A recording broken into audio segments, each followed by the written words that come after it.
د ملبې نه غږ راغی چې ما وباسئ. هغه سړی چې تر ملبې لاندې بند پاته و 11 ورځې وروسته ژوندی وموندل شو.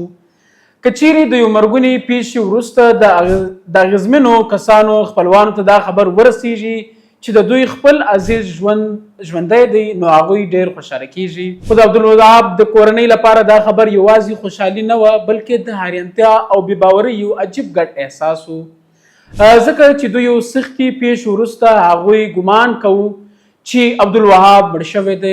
11 ورځې وروسته دا خبر راغی چې عبدالوهاب ژوندی دی.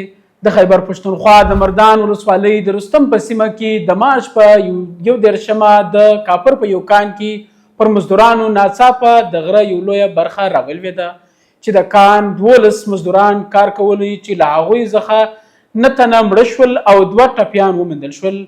عبدالوهاب هم د کان په ملبه کې بند پاته شوی و او ولې تر خاورو او ډبرو لاندې ژوندی پاته شو، تر دې چې بالاخر وژغورل شو. د یو کان مزدور تن ورګنډل کېده. له همدې امله د لټون عملیات روان و. له څو ورځو پلټونه وروسته له ملبې څخه یو سړی ژوندی وموندل شو.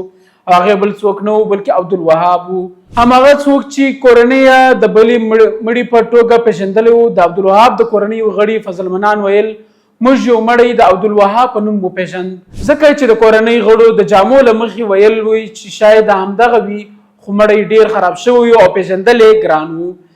هغه زیاته کړه نن سهار د عبدالوهاب ورور ناصر زنګ وواهه. هغه ژړل او په ژړا کې یې ویل چې عبدالوهاب ژوندی دی او بیا یې په لوړ غږ پیل وکړه.